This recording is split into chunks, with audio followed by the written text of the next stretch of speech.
Kwa pete hii nakuchukua wewe Tesia Amos Mamazo, nakuchukua wewe Johnson Masumbuko Rosambo kuwa mke wangu wa ndoa, kuwa mume wangu wa ndoa tangu sasa na kuendelea. Ninakuahidi uaminifu wangu.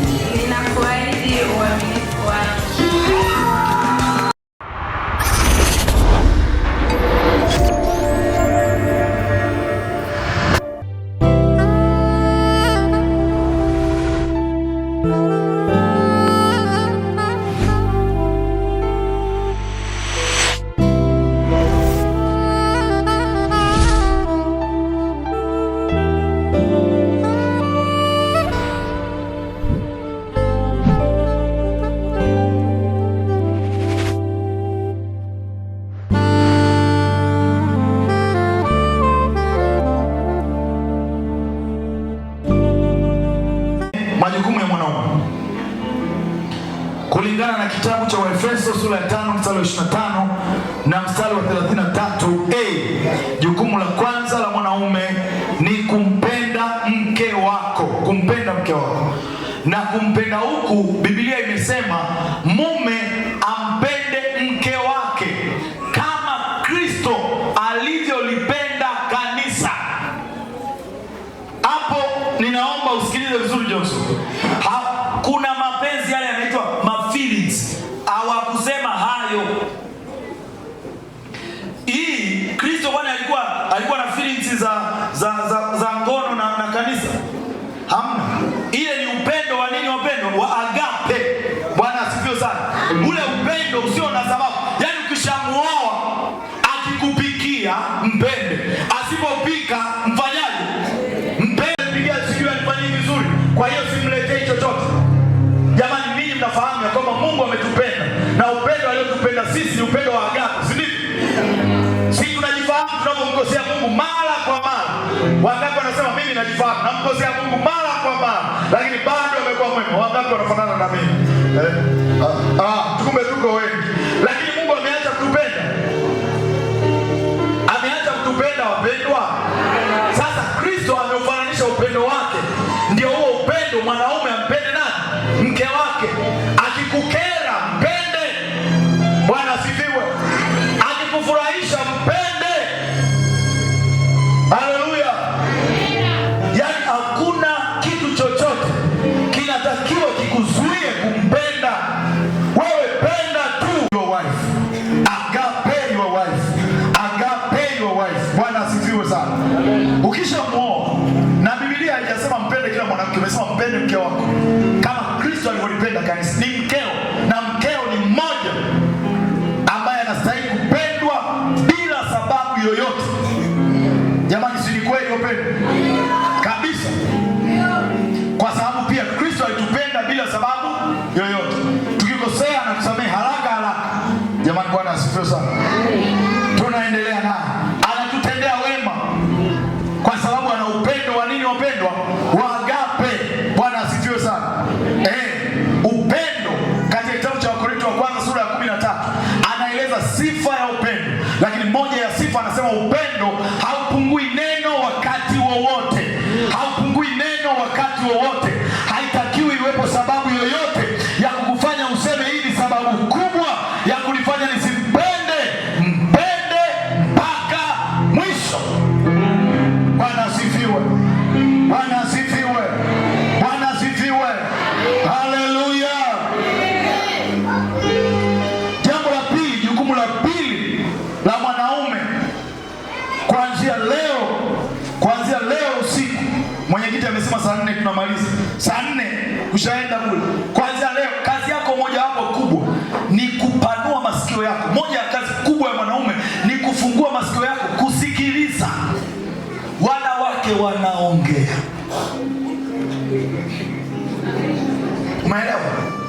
Uwe umechoka, uwe hujachoka, kuna mkeka wa kusikiliza. Bwana asifiwe. Na ukiona anataka kuongea, acha mambo yote, aone kabisa yani uko serious. Bwana asifiwe sana. Unaambia ndio, unasema unamwangalia kabisa hivi machoni. Anaongea wewe, anaongea anaongea wewe, anaongea wewe. Wewe unaona ni pumba, lakini usionyeshe kwamba ni pumba. Unajua shida ya wanaume? Unajua shida ya wanaume, wanataka vitu vyote vile vinaleta mantiki. Hamna, yaani wenyewe wanaongeaga chochote tu wanaongea. Anaweza kukuuliza kitu gani kinapita huko nyuma huko. Unakuwa unasema tu kwamba nahisi atakuwa na nini jioni. Wewe sema tu, kwani unapungukiwa nini kule? Unataja tu jibu lolote tu. Ili nani mazungumzo yafanyaje? Yanoge. Hamna kusema eti wewe unaniona kabisa tuko wote huko atuone huko nyuma. Hamna, wewe umeshaona. Wewe umeshaona. Lazima muendelee. Jamani, Bwana asifiwe. Johnson, nataka ndoa iwe nzuri. Usiwe na akili nyingi kupita kiasi. Wenye akili nyingi wanakwama. Yaani kwenye ndoa unahitaji uwe na akili chache. Usitumie zote. Yaani wewe ishi kama mtoto mdogo, jiachie, sikiliza zote, pumba zote sikiliza. Masikio fungua. Sema masikio fungua. Wanaume tunachoka. Ongea haraka haraka, hamna. Wenyewe hawataki haraka. Anataka akusimulie. Haleluya. Bwana asifiwe. Na jana nilikwambia, ukifunga masikio yako kwa mke wako, ataenda kumuongelesha mtu mwingine, yale ambayo alipaswa kuongelesha wewe. Kwa sababu lazima aongee. Kwa hiyo jukumu letu moja wapo la milele ni kufanyaje? Ni kusikiliza. Jukumu la mwanaume la tatu. Mkeo akikosea, mwambie makosa yake, ila usisubirie aseme nimekosea. Ukishamwambia makosa yake ameshaelewa. Usikandamizie.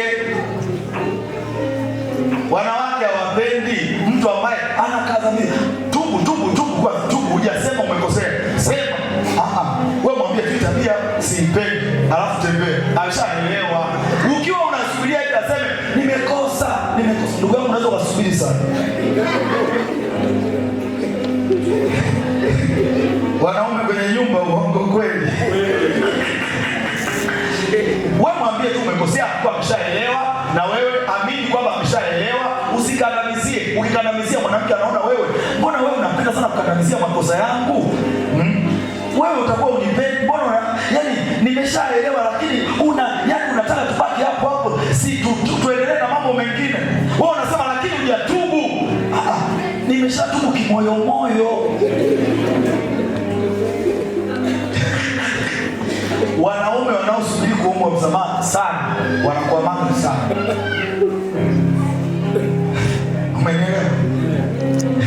Umenielewa? Ndio. Ukiwa unasubiri kuomba sana msamaha utakuwa. Jambo lingine, moja ya jukumu la mwanaume ni kuishi na mke wake kwa akili. Ya 3 mstari wa 7. Akili. Wanandoa wote wana akili. Ukiona mwanaume amekaa paka amezeka, maana yake akili ilihusika. Bwana asifiwe. Uishi kwa nini?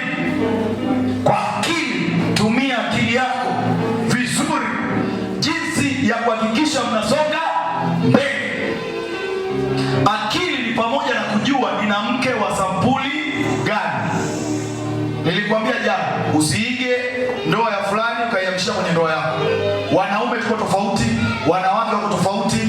Hauwezi kutumia akili ya ndoa hii kutengenezea ndoa yako. Umenielewa? Kuna wanawake wenyewe ukimpa pesa milioni 5, ukija kudai baada ya mwaka mmoja unaikuta ile milioni 5. Watunzaji wa pesa.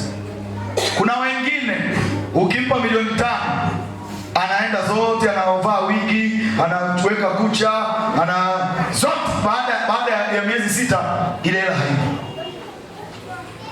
Utasema huyu wa kwanza na huyu wa pili aishi wote waishi na wake zao sawa sawa? Haiwezekani. Kuna mtu ameoa mke wake yeye neema mojawapo alionayo, ukimwambia siri za watu anatunza, mwingine hawezi kutunza. Utaanza kuwa unalopoka mambo ya watu mbele ya mke wako. Ni mke wako kabisa. Ila yeye ukishamwambia kitu anasema jamani, Mungu aturehemu. Anaenda ndio anaanza kuombea Mungu aturehemu. Usione hivi, usione. Unapata yule nani yule? Sasa wewe ukishagundua hapo kwamba mke wangu ana tatizo la maneno kuto kuyatunza, unafanyaje? Unaendelea kusema tu, unaendelea kusema tu, unaendelea kusema. Hiyo kipengele neema ya Bwana inakusaidia. Unaangalia namna ya kuishi hapo. Haleluya. Na kadhalika na kadhalika. Mifano iko mingi. Uwa na kwenye ndoa maana yake unajiadjust. Maisha uliyoyaishi kabla ya leo yote yatatakiwa kuwa na mabadiliko, na maisha aliyoyaishi Kesia kabla ya leo yatatakiwa kuwa na mabadiliko, kwa sababu haya ni maisha mengine yenye utaratibu tofauti. Na nikwambie, kwenye kuishi na mtu mwingine unaendelea kufahamu kila itwapo leo, unaweza kugundua kitu kipya, na ukigundua kitu kipya akili inatumika tena, unajitengeneza ili uweze kwenda naye vizuri. Jamani, Bwana asifiwe. Unajitengeneza, hiyo ni sehemu ya akili. Huyu sio robot. Na moja ya kitu ambacho nakuomba usiangaike sana. Usiangaike sana kumbadilisha. Ukitaka uwe na amani, moja ya kazi ngumu sana ni kumbadilisha binadamu. Ukiingia wewe unataka abadilike awe kama ndoto zile sijui ulizokuwa nazo za Aminati, utapata tabu. Na yeye akitaka kubadilisha sana, utapata tabu. Kwenye hizi familia unajifunza kumkubali mwenzio. Kuna mengine ana uwezo wa kubadilika, lakini si mengi sana kwa utafiti. Sio mengi sana. Sio mengi sana. Sasa tunafanyaje? Tunakubali kuishi nayo, lakini pale tunatumia akili. Bwana asifiwe. Ndani ya moyo wa kila mwanamke ana hitaji la kuongozwa. Ndani ya moyo wa kila mwanamke ana hitaji la kuongozwa. Ndani ya moyo wa kila mwanamke analo hitaji la kuongozwa. Waefeso sura ya 5 mstari wa 23a. Waefeso sura ya 5 mstari wa 23a anaeleza, anasema mume ni kichwa. Jamani, Bwana asifiwe sana. Mwanamke aliyeolewa na zezete anajisikia nafuu sana kuliko mwanamke mwenye akili sana ambaye aliolewa. Uongo kweli? Hamjaelewa? Yaani mwanamke akishaona tu ndani kuna mwanaume, hata kama yule mwanaume sio kwamba ana mchango mkubwa sana kwenye ile nyumba, kuna namna fulani yule mwanamke anajisikia yuko salama, hata kama yule mwanamume haleti usalama wowote, ila tu kwa sababu yupo. Ukiwa unyonge utashangaa, unakuwaje mnyonge? Wewe ndio ulikuwa unalisha familia nzima, wewe ndio ulikuwa unashughulikia kila kitu. Kwa nini?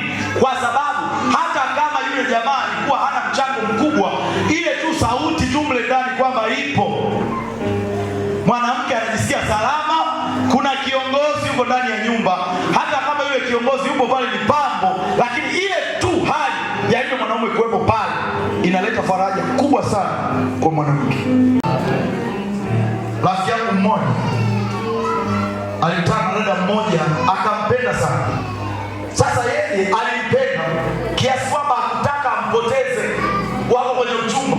Akasema mimi ili nisimpoteze yule dada, yaani akiniambia chochote tutakuwa nasema ndio, ili asikasiriki. Maana sitaki afanyaje? Akasiriki. Kwa hiyo akiambiwa kitu ndio, akiambiwa tena kesho ndio, akiambiwa tena kesho ndio. Baadaye yule mwanamke akamwambia, unajua wewe uko unanitikia kila kitu, maana yake wewe ni kama tu mwanamke mwenzangu. Mimi ninapokupa mawazo yani wanatamani hata uyaboreshe.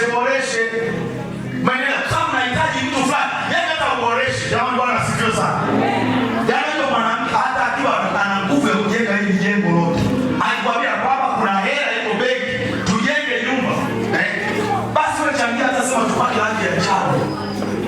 Ni mchango, hebu siseme vyovyote tulivyoamua. Sasa yule mtu anajisikia mimi hapo na kiongozi gani hapo? Mbona kama niko peke yangu? Anajisikia vibaya. Ongoza hata tu, hata akikwambia mwambie tu tuweke pale kona. Anasikia ukiongea kona pale kwetu. Anaona kuna mtu anafanya mchango hapo kwenye hii familia. Sio unapenda. Lakini baada ya muda huo wana tabia ya kumkinai mtu namna hiyo. Na wanawake wanampenda mwanaume ambaye mle ndani angalau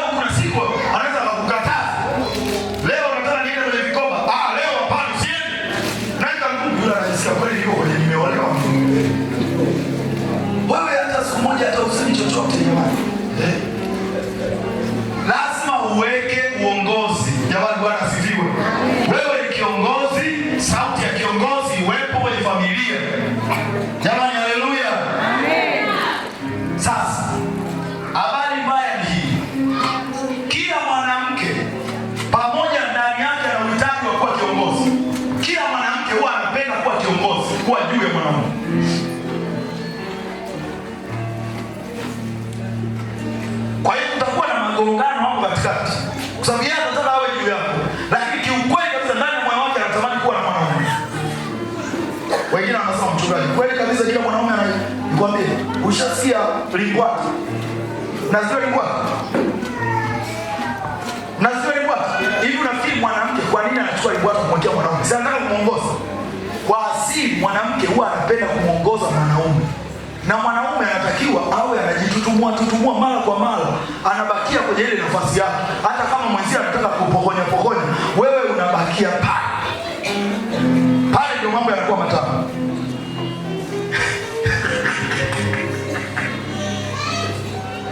Watafiti wa teolojia wanasema kitu chochote mtu yeyote alichopewa amri, maana yake kile kitu alichopewa amri ana uwezo wa kukifanya vizuri sana.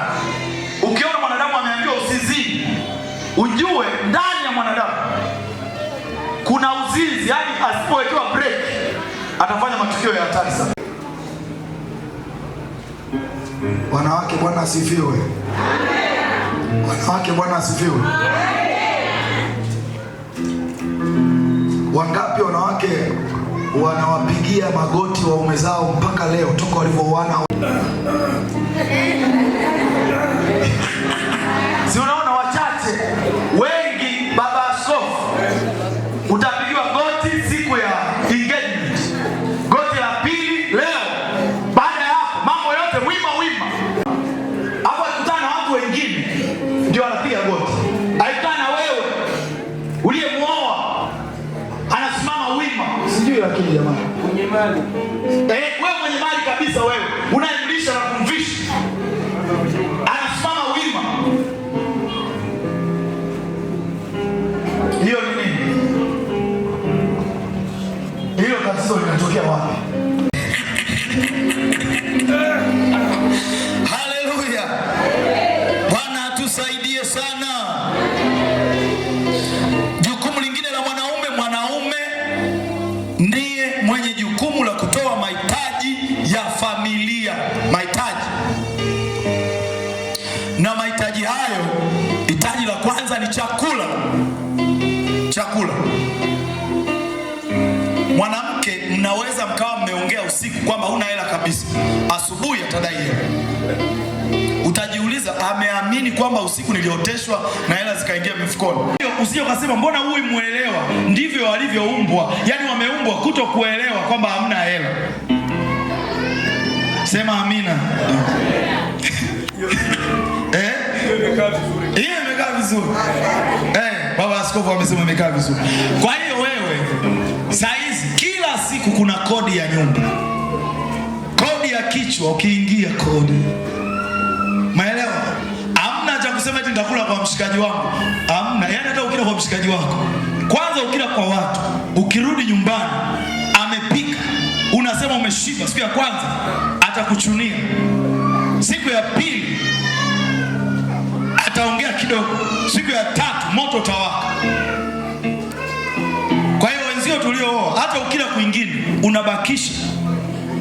Ukifika nyumbani stori za kwamba nimekula sijui wapi au ziseme, naambia leta chakula, leta maharage matamu, na kula pale kama vile ujala kokote.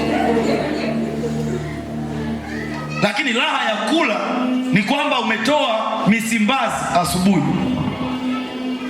Jukumu la pili katika kutoa mahitaji, mwanaume anatakiwa atoe nyumba au sehemu ya kuishi. Nyumba, sehemu ya kuishi ni jukumu la nani? Mwanaume. Aishi. Hata kama ni kupanga, wewe panga sehemu, pambana, lipa kodi, ni kazi yako. Yeye akikusaidia ni rehema, lakini hilo ni jukumu lako. Bwana asifiwe. Jukumu la tatu la utoaji la mwanaume ni kuvisha nguo. Bwana asifiwe. Valisha, tia bidii. Ni aibu kwa mwanamke aendelee kuvaa nguo zile zile alizotoka nazo huko sijui nani huko kwao huko. Mwaka mzima tunamwona anavaa nguo zile zile alizotoka nazo kwao. Inatuonesha huyu aliolewa na mwanaume wa ajabu sana. Amen. Na wanawake, kila sherehe na nguo yake na kiatu chake na begi lake. Uongo kweli? Mnapenda hiyo Uwe una hela, uwe una wenzako wanataka wakiwa kama hivi ndio harusi. Umeelewa? Si unaona leo tunasherehekea harusi yako. Kuna watu watakuja ukumbini wanasali. Kuna watu wamekamuliwa hapa sikukuu ya WWK, si ndio hapa wanakuwa na hela nyingi, wanakutegemeza. Ikija kwenye sikukuu yetu tunajiuliza, hapa amna mimi kwanza nani atanisumbua? 5,000 tu mimi ndio nimeipata. Lakini mke wako wakimwambia WWK ni 70, hautapumua mle ndani mpaka ile 70 ifanyaje? Uongo kweli? Usione wanaume, ushaona wanaume waliooa wengi hawapendezi sana. Ni mambo tu yanakuwa yanatokea huko katikati ya safari. Unajikuta unaona ili mambo yasiwe mengi, ngoja wavae wao. Mimi sina shati langu la jana lile. Unakuta tumevaa wenzao mashati ya jana, umevaa suti zile. Sio kwamba hatuzioni suti zingine, lakini sasa hela mgawanyo ule. Kutoka 21 mstari wa 10 inathibitisha hiyo, sio kwa sababu mchungaji umetoa wapi? Kutoka 21 mstari wa 10 inasema ilikuwa ni sheria katika taifa la Israeli. Mwanaume yeyote anayetaka kuongeza mke alipaswa athibitishe kwamba kwa mke anayemuongeza yule mke yule wa kwanza yule ana vitu vitatu lazima anavikamilisha kwa ukamilifu kabla ya kusema nataka mke mwingine. Usiseme unataka mke mwingine kwa lengo la kumwacha solemba mke wako wa kwanza. Inaitwa hiana. Sasa hiyo ilikuwa ni kwenye agano la kale. Kwenye agano jipya mke mmoja. Lakini huyo mke mmoja ana mahitaji. Nani haifanyi kazi? Nikafikiri mmeshaweka. Nani Kutoka 21 mstari wa 10. Au yoyote aliyefika haraka tusome haka mstari nataka nikasome. Ni kazuri sana. Mstari wa 10.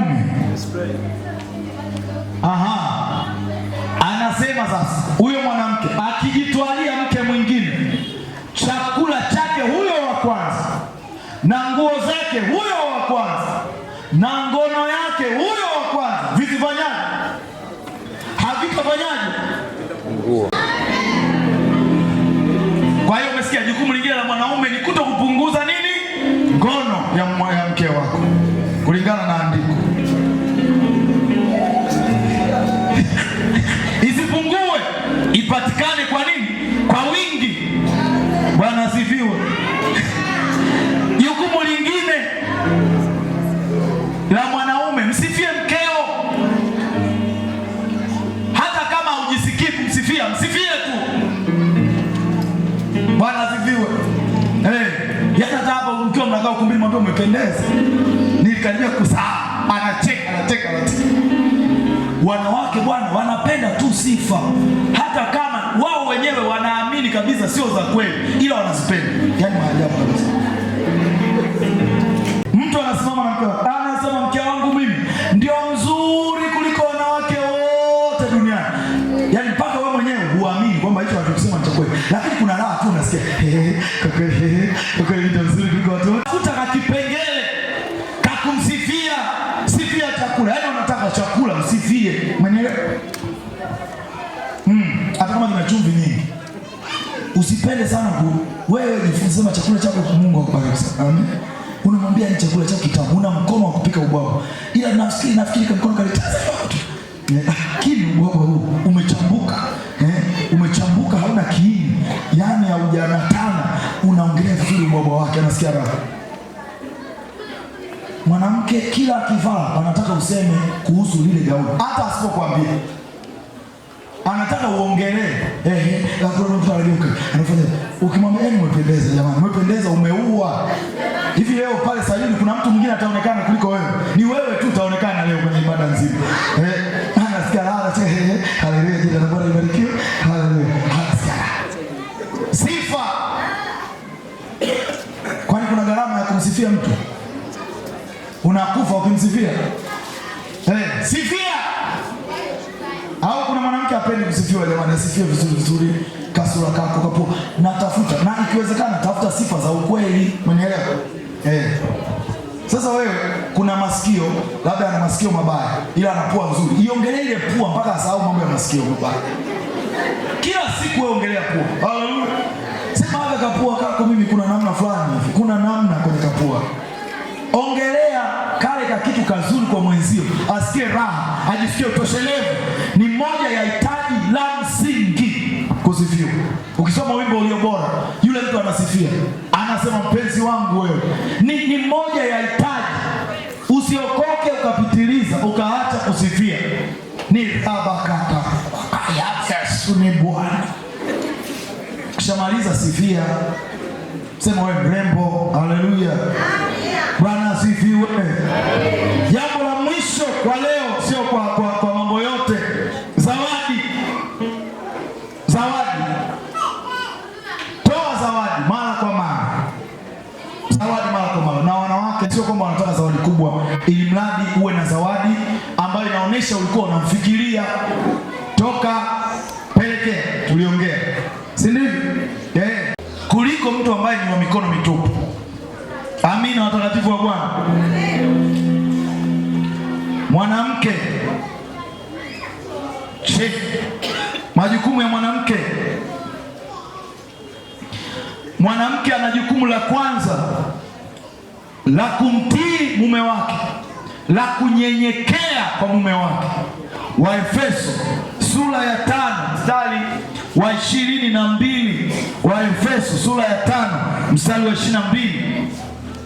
Na mwanamke kumtii mwanaume sio kazi nyepesi kwa mwanamke. Tii mwanamume haikufanyi wewe kuwa duni yake. Ni agizo la Bwana. Jamani, Bwana asifiwe sana. Ni agizo la Bwana. Wewe mtii. Ikitokea kuna mazungumzo yasiyofikia mwisho, kubali wazo la mume wako ndio lishinde. Ndio maana ya kutii. Jamani, Bwana asifiwe sana. Na moja ya changamoto nimeiona sasa, wanawake ana uwezo wa kumtii bosi wake na akawa na amani sana, ila kumtii mume wake anapata changamoto. Sielewi tatizo linatokea hapa. Sababu wanawake wakiajiliwa, bosi wake akikoroma, hata anapoitikia simu ya bosi wake ni tofauti na anapomheshimu nani? Mume wake. Na nikwambie Kesia, sisi huwa tunajisikia vibaya tunapoona kuna mwanaume mwingine anaheshimika na unamnyenyekea kuliko unaponyenyekea mimi. Jamani, Bwana tusaidie sana. Amen. Haijasema mtii kila mwanaume, imesema mtii mume wako. Na mtu mwenye jina la mume, sio kila mwanaume ni mume wako. Mwanaume ambaye ni mume wako ni mmoja, anaitwa Johnson. Huyo peke yake, peke yake ndio Biblia imesema mtii. Sasa vinyume watu wanafanya. Tukija kwenye majumba, wanawake wanatuheshimu sisi wachungaji kuliko waume zao. Yaani mume anashangaa anapomwona mke wake, jinsi anavyompokea baba mchungaji. Anashangaa, ndio huyu mume mke wangu huyu.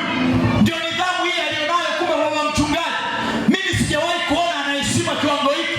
Kumbe akimwona baba mchungaji, huyu mwanaume hawezi kujisikia vizuri. Bwana asifiwe sana. Heshima. Hapasi mtu baki apewe sahani nzuri zaidi kuliko mume wako. Hapana. Mtu kama utamheshimu sana, awe sambamba, ale sahani inayofanana na ya mume wako, sio iliyo juu ya mume wako. Eti unaandaa chakula, mume wako unampa bilauli ile ya chuma, alafu eti anakuja mimi baba mchungaji glass. That's not right. Hiyo sio sawa. Ni kumshushia heshima yule mwanaume. Aone kwamba kweli unanyenyekea, unatii, unaheshimu na unamuona yeye mtu wa maana. Yaani duniani mwanaume akiwa anachunguza hivi, nani ananionaga mimi mtu wa maana? Aone ya kwamba kuna mwanamke mmoja dunia nzima ananiona mimi ni mtu wa maana na si mwingine bali ni mke wangu. Nikwambie Kesia, wewe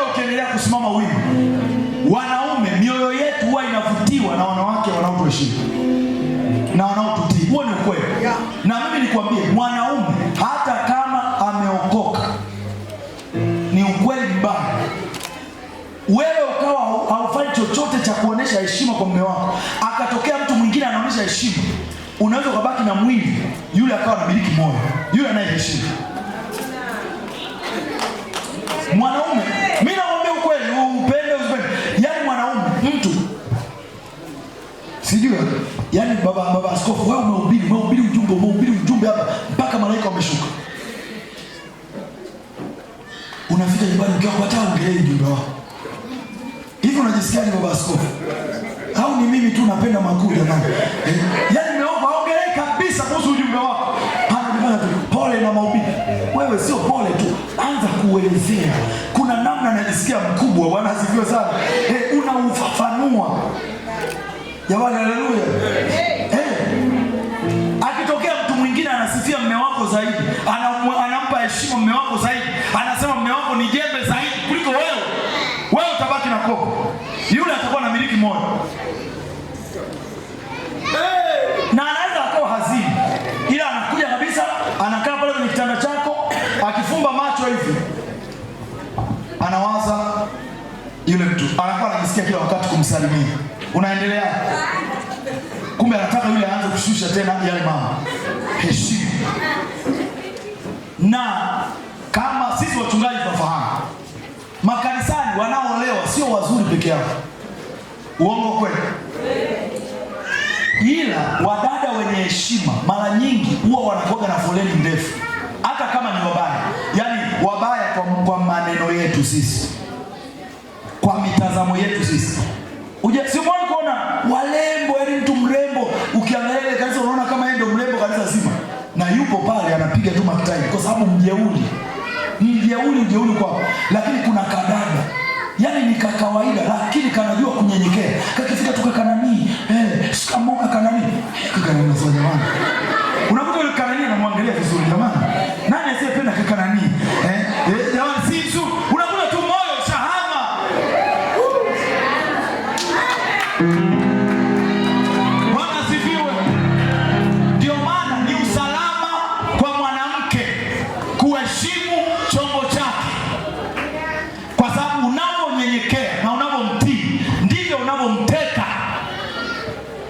Si unafahamu?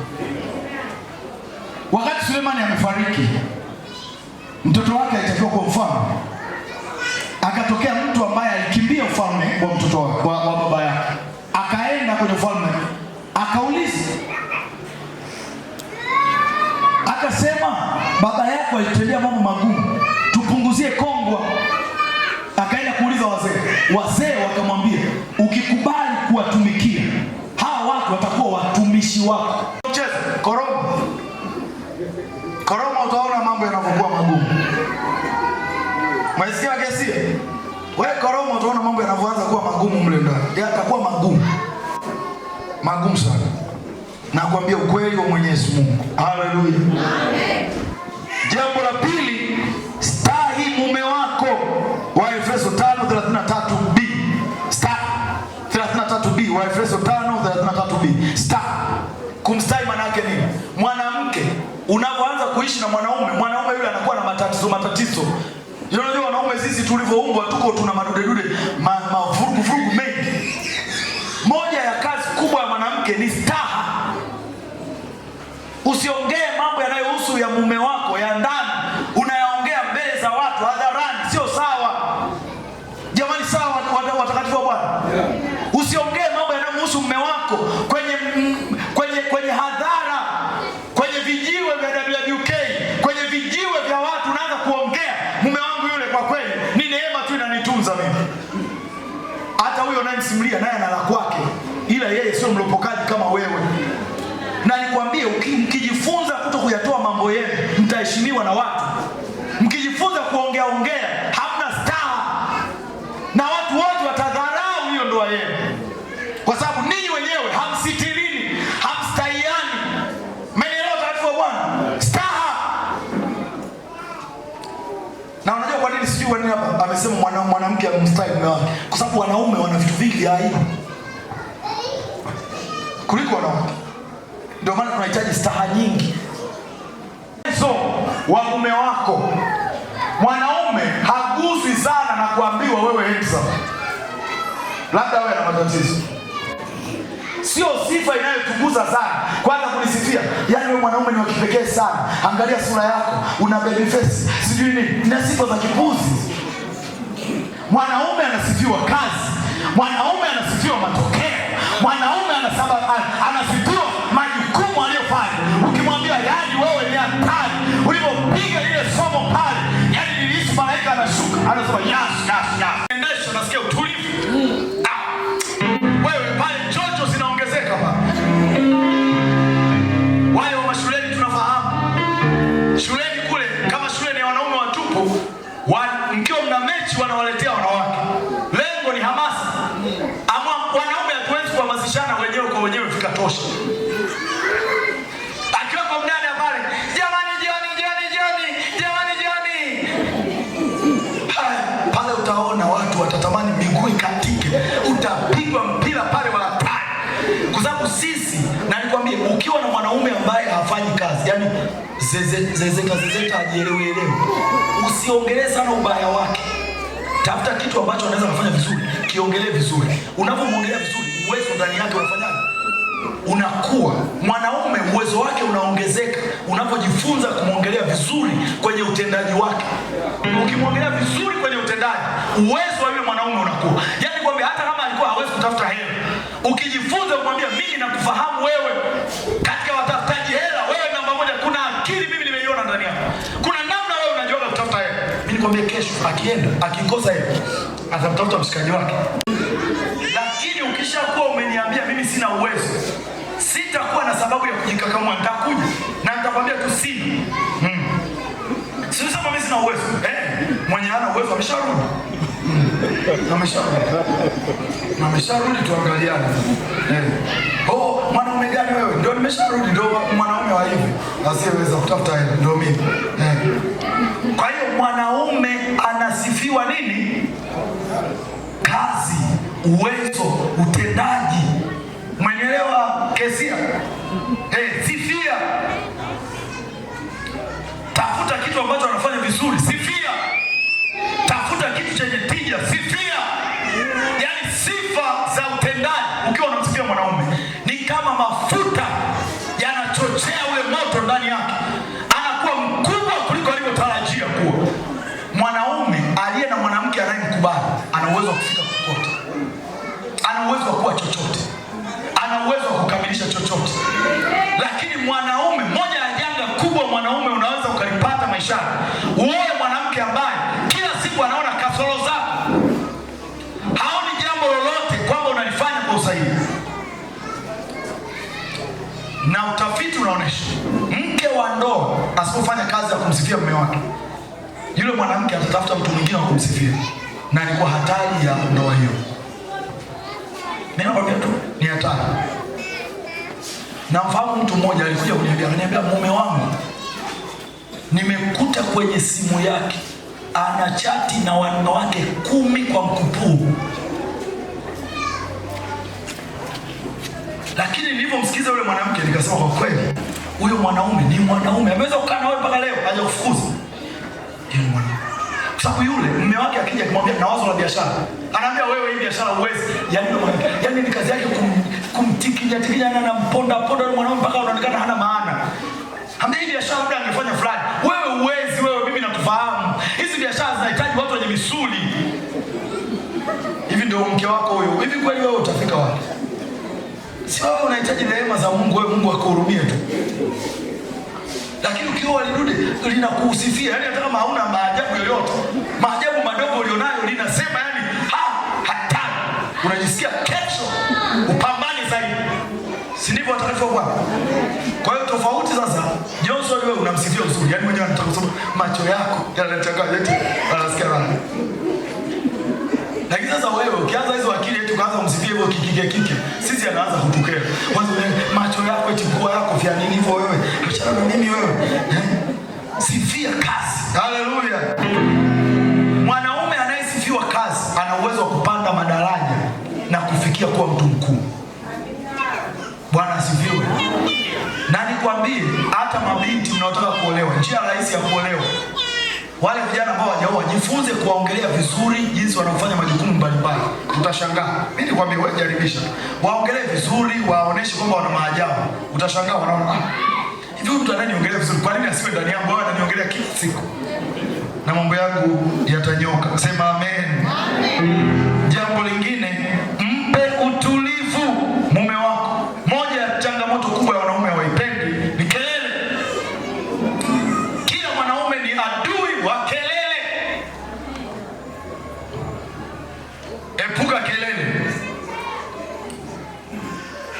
Uwe tengeneza, wanasema mwanaume anajenga nyumba lakini makazi anayatengeneza mwanamke. A man build a house but a home is built by a woman. Tunaposema jenga nyumba, wanasema mwanamke mwenye hekima hujenga nyumba yake, mpumbavu bomoa. Unafikiri kweli kwamba mwanaume ndio wanawake ndio wanaojenga majumba? Sio kweli. Yaani wanamaanisha ile home, eneo la kivuli. Mwanamke ndio anayemsababisha mwanaume akiona kote kuna joto, ngoja niende nyumbani kwangu. Yaani mwanamke anaweza kuwa kivuli cha familia. Tukiwa na joto kali kila eneo, tunajua kuna sehemu kuna kivuli, na hiyo sehemu ni kwa mke wangu, na hiyo sehemu ni nyumba aliyoifanya mke wangu. Lakini ukikuta mke wako yeye unatoka kule moto, unafika nyumbani tena pana waka, huyo mwanaume anaenda wapi jamani? Kwisha habari yake. Kesia, kama unampenda Jozo, tengeneza mazingira awe anasikia raha akirudi nyumbani. Umeelewa? Unajua wanawake wengi kazi yao kuuliza, "Uko wapi? Uko wapi?" Kuna mazingira unaweza kutengeneza ukawa hauna sababu ya kuuliza uko wapi. Anarudi mwenyewe kama mwanakondoo anaenda machinjoni. Maana mazingira yale ni tulivu. Mtu anasikia raha. Yaani kote anaona kuna stress kasoro tu kwa mke wake. Kesia, umeelewa? Usiweke joto lisilo na nini? Na sababu. Usitengeneze majoto joto. Wanaume hatupendi makelele, wanaume hatupendi majoto joto, hatupendi vitu vigumu. Jambo la 5, kuna sababu kwa nini mwanamke alipewa sauti nyembamba na wanaume walipewa sauti nzito. Kuna sababu. Kwa sababu sauti nyembamba ya mwanamke ni silaha ya mwanamke. Mwanamke anayejua kutumia ulimi vizuri ni mwanamke ambaye anafanya vita vizuri na anashinda vita zake zote. Bahati mbaya wanawake wa Instagram wamefundishwa kwamba asikuzoe, pambana, mshughulishe. Kwenye Biblia 75% ya wanaume wote wa kwenye Biblia walikengeushwa na wake zao. Na unajua waliwakengeushaje? Hawakuwa na spidi nao, walikuwa wanawabembeleza. Mnamkumbuka Delila? Delila alikuwa na nguvu kama za Samson. Delila angeanza kusema nipige. Sasa nikumbuka tu kibao kimoja angepotelea mbali. Delila yeye alikuwa anatumia ulimi. Samsoni akirudi anaandaliwa chai na karanga. Halafu Biblia inasema akampakata. Umeelewa? Unafanyaje? Pakata. Akiwa amepakata pale anasema unawezaje kusema unanipenda na wewe una siri? Huko anakushikashika ndevu na nywele. Unawezaje? Ni kupendana kwa namna gani huko tunafichana siri? Bwana mimi nakupenda lakini hata kama nina siri, haiwezekani.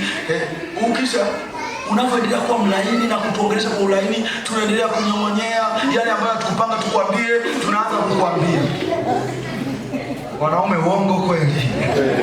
Lakini ukija na ukichwa mgumu, eti kwamba nakwambia mimi hapa pata chimbika. Ukitaka kuchimba ya mwanaume utachimbika wewe. Lakini ulimi laini, ulimi wa ubembelezi. Biblia imesema kwamba mwanaume hutekwa na ulimi wa ubembelezi wa malaya. Malaya kwa nini anakulaga pesa za waume za watu? Ni kwa sababu yeye ana tabia tofauti ya wanawake walioolewa. Yeye anajua niko hapa kwa muda mfupi, ulimi wangu ndio silaha yangu. Atambembeleza yule mwanaume, atamvumilia. atatoa hela zote. Maanake mwanaume anaweza akatoa kila kitu kwa mtu anayembembeleza, kwa mtu anayemuongelesha vizuri, kwa mtu anayempetipeti. Mungu atusaidie. Na wanawake wa Kipentekosti ndio Mungu aturehemu zaidi. Maana tunajuaga yaani wanaume waondokaji. Kwa hiyo hata kazi ya kubembeleza mfanye hata kidogo. Kama umekaa karibu na mwanamke muulize lini ulimbembeleza mume wako wewe? Au ni kumwashia moto, tumwashia moto. Hapo baadaye yaani wanawake anakuashia moto, migogoro inaanza, hapo anaanza kuomba maombi, ninapitia vita kali. Yaani wanawake wanatengeneza matatizo, alafu baadaye anataka maombi tena, anaingia tatu kavu za kutaka maombi. Kumbe angetumia ulimi, hizo tatu kavu zisingefanyaje? Zisingehitajika. Amina.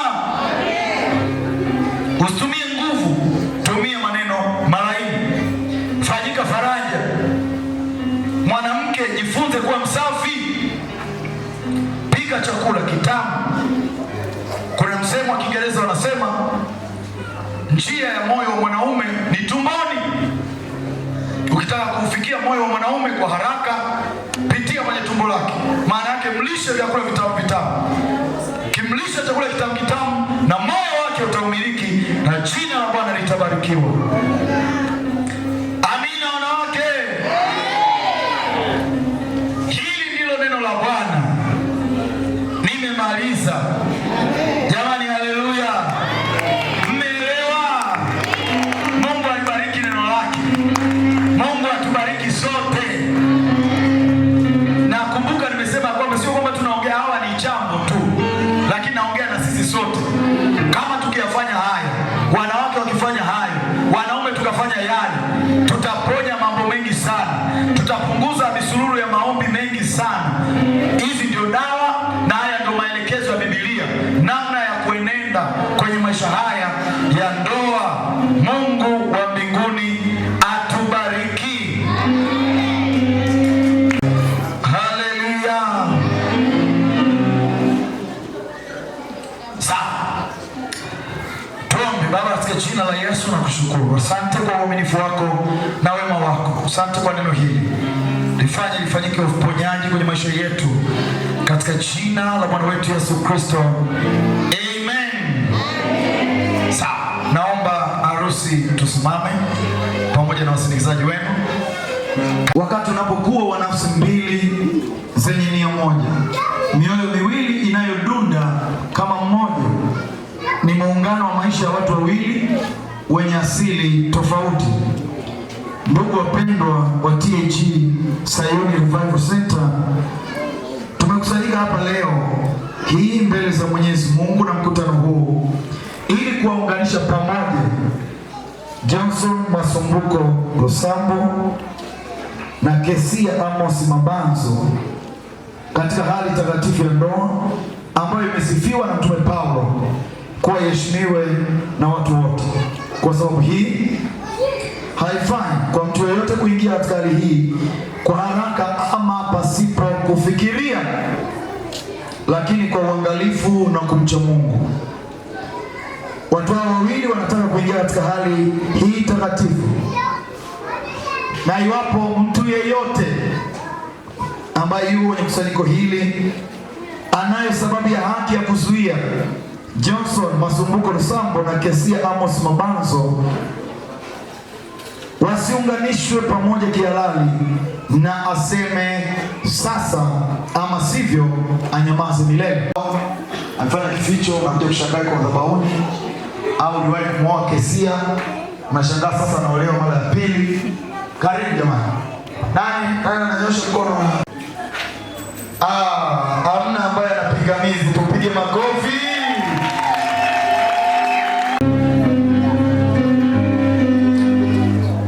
Kama mtakavyojibu katika siku ile kuu ya hukumu ya kutisha, wakati siri zote za mioyo ya wanadamu zitakapofunuliwa,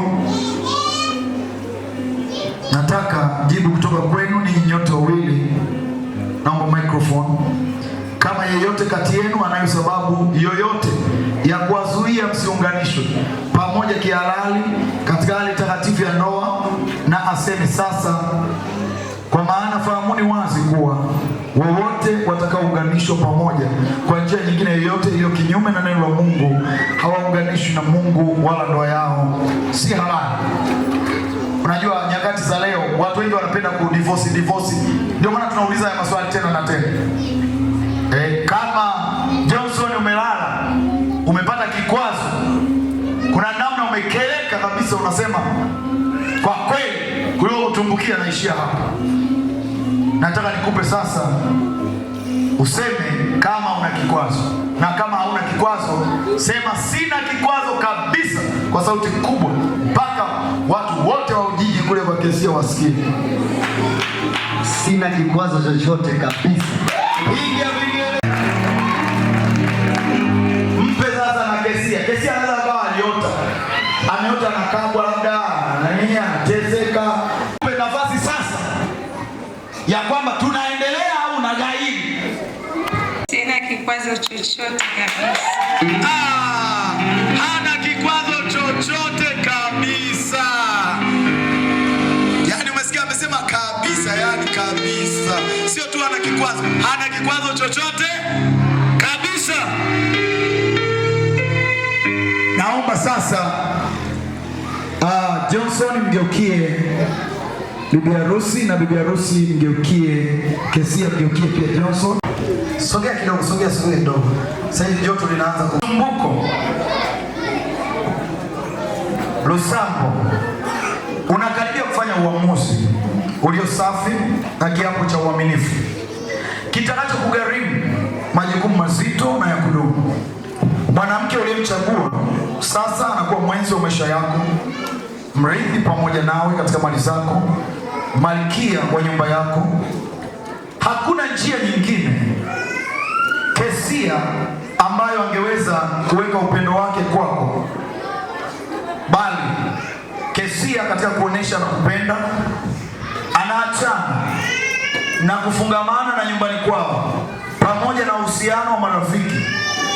Yote haya ili kushiriki pamoja nawe furaha na huzuni za maisha. Pamoja nawe atakaa na kwa ajili yako ataishi. Johnson Masumbuko Lusambo, je, unamchukua mwanamke huyu kuwa mke wako wa ndoa, mkaishi pamoja katika hali takatifu ya ndoa kufuatana na maagizo ya Mungu? Utampenda, utamheshimu na kumtunza katika hali zote za maisha na kuacha wengine wote na kushikamana naye peke yake mpaka kifo kitakapowatenganisha? Kama unakubali, sema ndio, nitafanya hivyo. Ndio, nitafanya hivyo.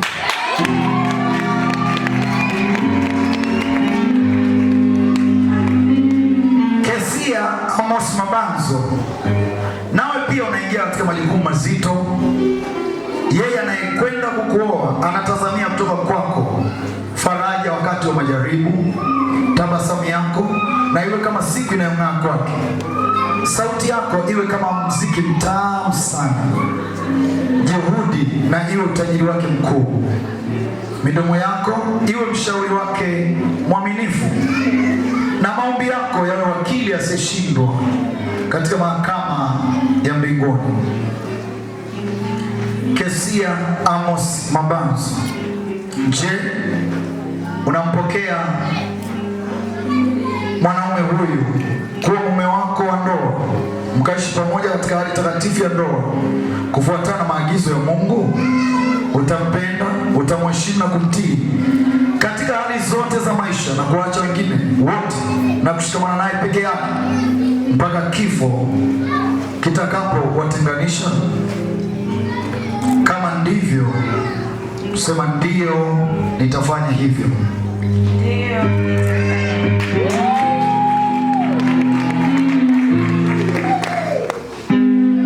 Sasa baada ya wao kusema, mbili wamesema watafanya katika hali zozote. Mnajua jamani, mmesikia walichosema? Katika hali nini? Zozote. Inyeshe, mvua, ifanye nini? Hamna kuachana. Wamesema hapa madhabahuni.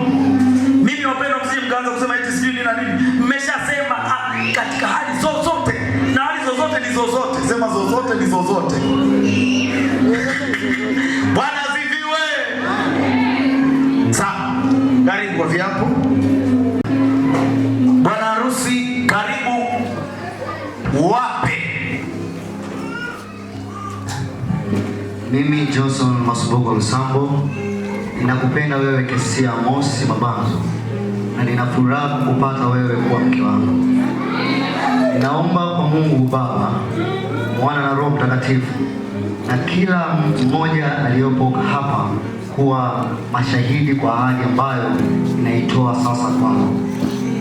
Mimi Johnson Masumbuko Lusambo ninakuchukua wewe Kesia Amos Mabanzo kuwa mke wangu wa halali wa ndoa na kuishi nawe tangu sasa na kuendelea katika hali zote za maisha, katika mema na katika mabaya, katika utajiri ama umasikini, katika ugonjwa na katika afya. Nitakupenda na kukutunza muda wote tutakapokuwa hai, hivyo ninakuahidi uaminifu wangu. Amen. Pigie makofi kwa kiapo kizuri. Sasa sikia sauti ya Kesia anapoapa. Anaapa kwa ubora kabisa. Jamani, haleluya. Hapa kwa sauti mpaka mapigo yaanze kupiga ya Johnson. Tusikilize anapoapa Kesia. Mimi Kesia Amos Mabanzo nakupenda wewe Johnson Masumbuko Lusambo na nitafurahi kukupata wewe kuwa mume wangu. Na ninaomba kwa Mungu Baba, Mwana na Roho Mtakatifu na kila mmoja aliye hapa kuwa shahidi kwa ahadi ambayo ninayotoa sasa kwako. Mimi Kesia Amos Mabanzo na kuchukua wewe Johnson Masumbuko Lusambo kuwa mume wangu wa halali na ndoa na kuishi na wewe tangu sasa na kuendelea katika hali zote za maisha, katika mema na katika mabaya, katika utajiri ama umaskini, katika ugonjwa na katika afya. Nitakuheshimu na kukutii muda wote nitakapokuwa hai, hivyo nitakuahidi uaminifu wangu. Hivyo ninakuahidi uaminifu wangu. Rudia hicho kipengele. Utakapokwenda nami nitaenda, utakapoishi nami nitaishi. Watu wako watakuwa watu wangu, Mungu wako atakuwa Mungu wangu. Asante. Amen. Sema hivyo ninakuahidi uaminifu wangu. Hivyo ninakuahidi uaminifu wangu. Amen. Pigie makofi. Sawa. Sasa watu wanapoweka maagano mazito kama haya, wanakuanga wanasindikiza na kitu cha kushikilia lile agano, ili mtu asije akasema baadaye hatukuagana. Jamani, Bwana asifiwe. Mnafahamu wale wapelelezi walivyoenda kupeleleza nchi, walimpa agano la nini? La kamba yule la hapo. Wakaambia tukiona kamba ndio tutajua hapa sio penyewe, sio pa kupiga. Tusipoiona tunapiga. Ninyi mna nini? Mna kamba na ninyi kama nani yule? Tunaanza na nini? Geukeni madhabahu sasa, mniambie mna nini? Haya, tunaanza na Johnson. Una nini?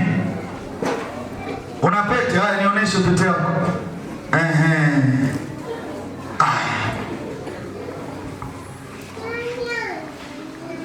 Jamani, Johnson ana hii pete.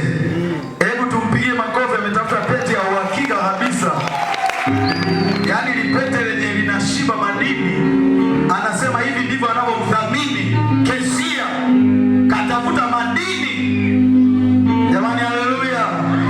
Mungu aibariki pete hii katika jina la Yesu Kristo. Shika. Kesia, wewe unataka usindikize na nini? Na wewe unasindikiza na pete. Mumpe yeye ndo anani. Wewe shauri yako.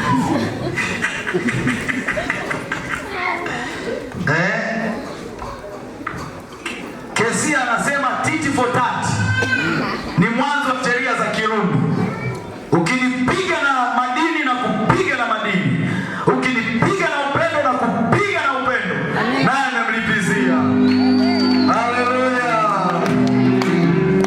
Na ibariki pete hii katika jina la Yesu Kristo. Ashika Geukia neni sasa tena. Geukia. Johnson, shika mkono wa pete. Unaushika hapa katikati. Unatakiwa uweke hivi ili picha zitoke. Uende juu hivi. Hivyo. Unaweka kidole chako kama hapo katikati. Bwana harusi wa pete. Unasoma kwa mahaba, huku unamtazama kidogo, unasoma kwa post, unamtazama kidogo. Kwa pete hii, ninakuchukua wewe Kesia Amos Mabanzo kuwa mke wangu wa ndoa. Tangu sasa na kuendelea nitakuahidi uaminifu wangu. Ninakuahidi uaminifu wangu. Amen.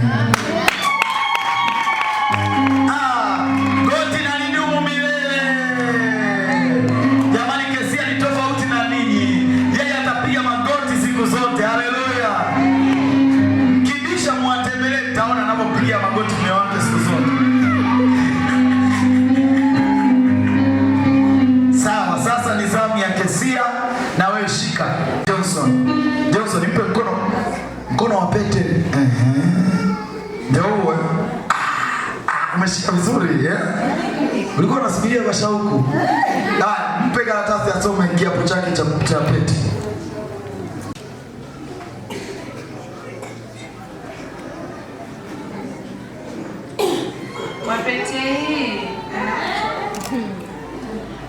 Kwa pete hii ninakuchukua wewe Johnson Masumbuko Lusambo kuwa mume wangu wa ndoa. Tangu sasa na kuendelea ninakuahidi uaminifu wangu.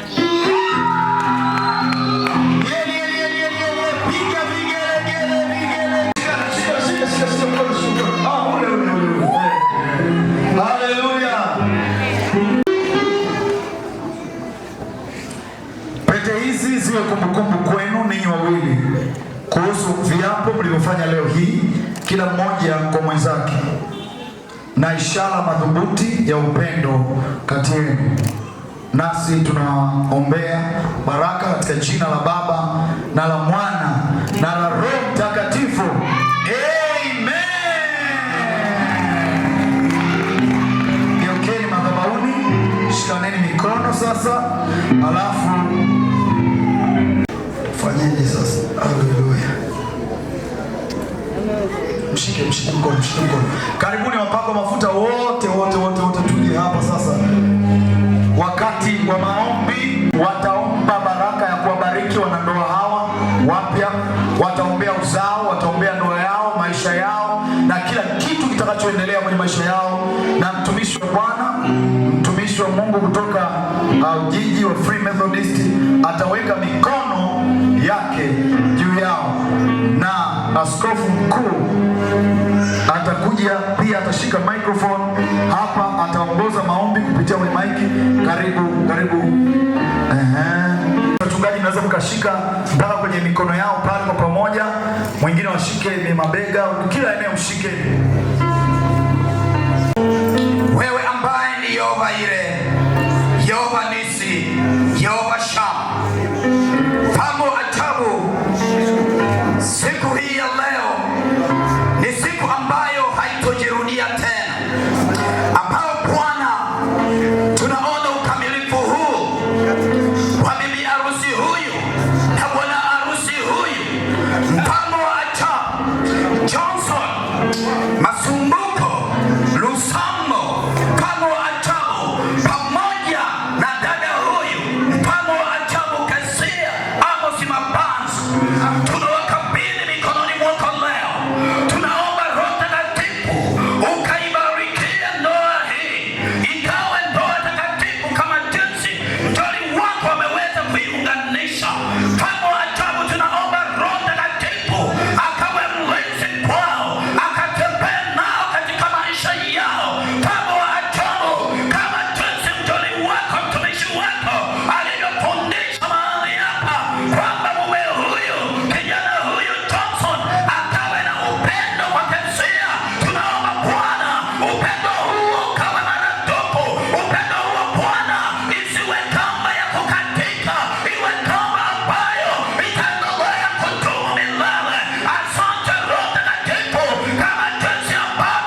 hapo ukisaini tu tayari. Wewe weka kidogo.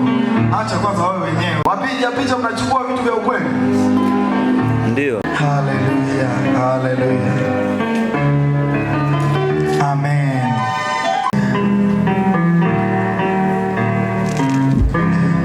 Sio kumwangusha bibi harusi tena.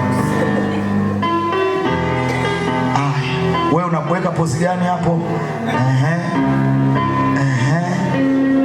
Unaweka mkono hivi mfukoni.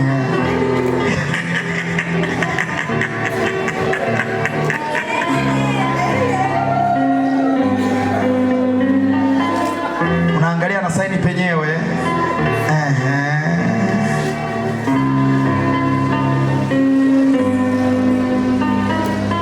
Jamani, tuwapigie vigelegele. Vigelegele, vigelegele, vigelegele. Aya, wadhamini. Njooni ninyi. Ninyi. Sogeni, njoo hivi bibi harusi. Ndio mwingine.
Sogea hapo chini. Hapa. Huyo ni chaguo la tunafurahi.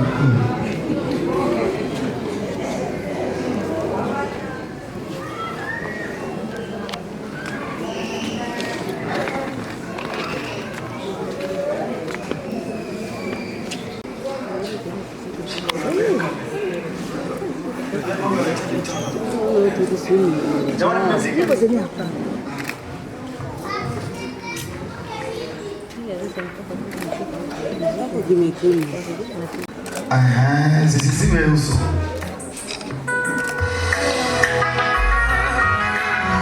Umejua kunifurahisha. Amen. Tuliza kidogo.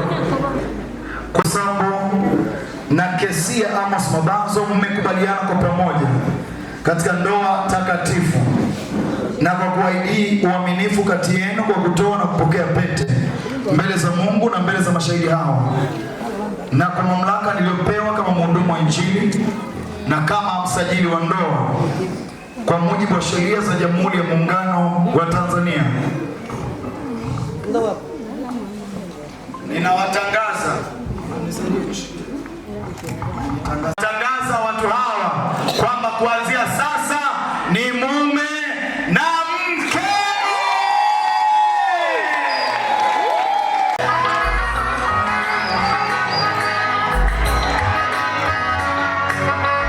Aya, karibu sasa. Sijakwambia mmalize kukumbatiana, mmeshageukia jamani.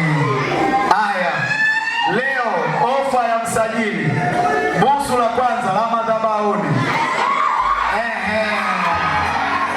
Busu lenyewe. Haya, weka hiyo. Haya, busu. Haya.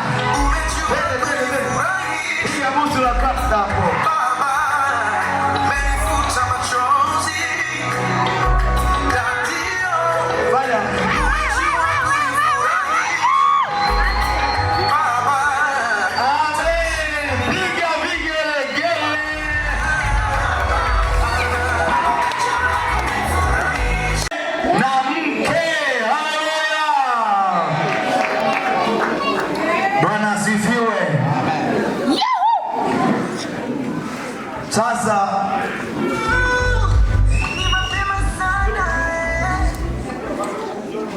Nimeambiwa kuna watu sijui wana neno, wale wenye neno. Yesu asifiwe sana. Tunao furaha sana kwa ajili ya siku ya leo. Bwana Yesu asifiwe sana. Kwa niaba ya wanawake tunasema Mungu awabariki sana vijana wetu kwa kutuheshimisha. Na kabla hatujawakabidhi zawadi vijana wetu, mimi naye simama ni mwenyekiti, huyu ni makamu wangu, viongozi wengine hawapo.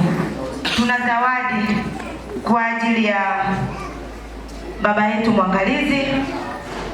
Tuna salamu kwa ajili ya mama yetu. Kwa hiyo tutakukabidhi salamu hii, utamfikishia mama. Mungu akubariki sana baba kwa kazi kubwa ambayo umeifanya kwa niaba ya wanawake wote wa Sayuni. Kwa hiyo ametuma salamu kwa mama. Makamu wangu mpokee baba kwenye bega. Salamu ya mama utamfikishia wanawake wa Sayuni, wanampenda. Kwa hiyo ni salamu. Mungu akubariki sana. Hicho ni kigelegele changu jamani. Nawashukuru sana wanawake wa Sayuni. Mungu awabariki. Amina. Jambo la pili, tufanye haraka. Jambo la pili, kuna wanawake wengine hawatapata nafasi ya kufika ukumbini, si ndio? Wengine hawataenda ukumbini. Kwa hiyo kwa niaba ya wanawake wote wa Sayuni tuna zawadi kwa ajili ya vijana wetu. Basi karibu makamu wakabidhi. Sawa. Labda pia tutoe fursa hiyo, kama kuna mtu yeyote ambaye anasema mimi sitaweza kwenda ukumbini, nataka niwape zawadi, waletee viti sasa mkae hapa.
Manake mlivyonuna.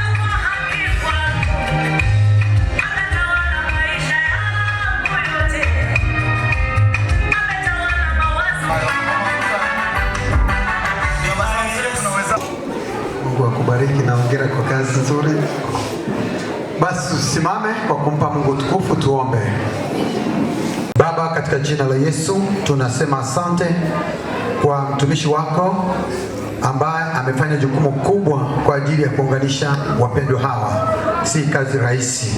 Umemtia mafuta, umemwelekeza, Roho wako Mtakatifu amemtumia kama ulivyokusudia. Hakika tumeona mkono wako katika ibada ya leo. Mzidishie, mrudishie baraka zingine na asaidie watu wengine. Lakini pia Mungu, tunakushukuru kwa kanisa nzima la Sayuni na waumini wengine wote wa madhehebu mengine ambao wameungana nasi kwa ajili ya sherehe hii. Bwana uwabariki. Bariki watumishi wote walioacha shughuli zao kwa ajili ya kuungana kwa ajili ya sherehe hii. Mungu, sifa na utukufu tunarudisha kwako. Tunawaweka wapendwa hao mikononi mwako. Uwabariki. Wanapotoka uwalinde. Linda gari zote wanazotembea na kile eneo atakapoenda, Bwana, ni vyombo vimetengenezwa na wanadamu, vinaweza vikawa na mambo mengi, lakini tumekataa katika jina la Yesu kila hewa mbaya, ili Bwana ujitukuze, uwasimamie mwenyewe, uwalinde siku zote za maisha yao, wakuone wewe, wasione mtu mwingine. Na tunapofunga ibada Bwana, tunaomba uwe pamoja nasi kila tuendapo, na tunaiweka ibada ya usiku mikononi mwako pia, uwawezeshe usimame kama ulivyosimama toka mwanzo. Tuna uhakika kupitia jina la Yesu Kristo aliye Bwana na Mwokozi wa maisha yetu. Amen.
I'm not afraid.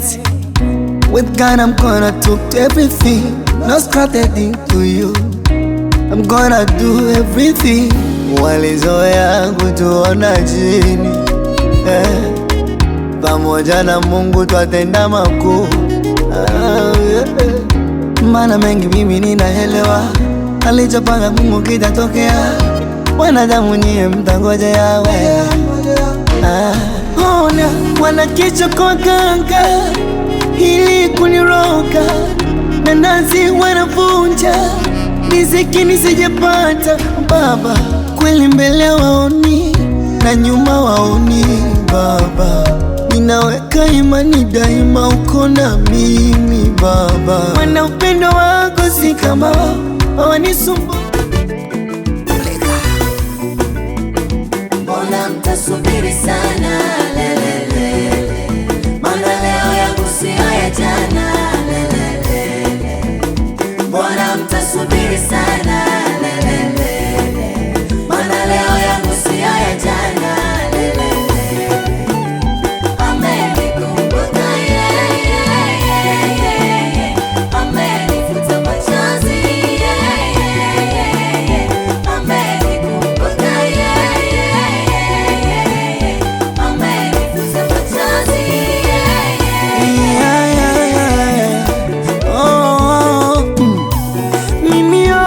Mimi nilikuwa wa kuchekwa, nikisema misifai, nasema okay.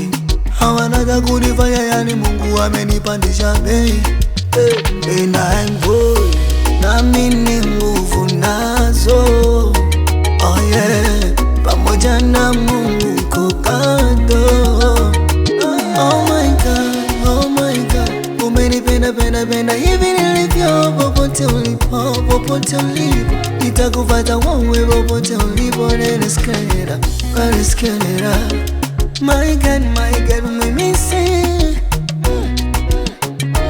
God, you make me praise precious. My God, you got me sick.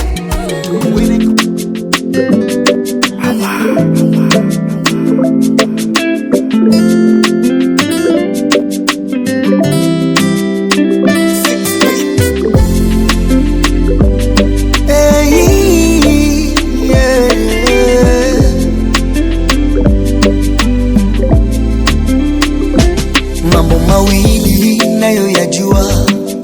katika maisha yangu, unanipenda na tena umeniokoa kwa kifo cha msalaba, ukalipa gharama na damu ukaimwaga, dhambi na makosa yote ukaviondoa. Call me Johnson. Oh na na na na.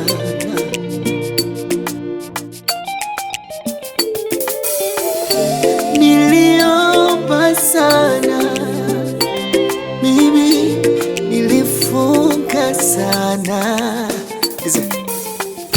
niliomba sana mimi, nilifunga sana.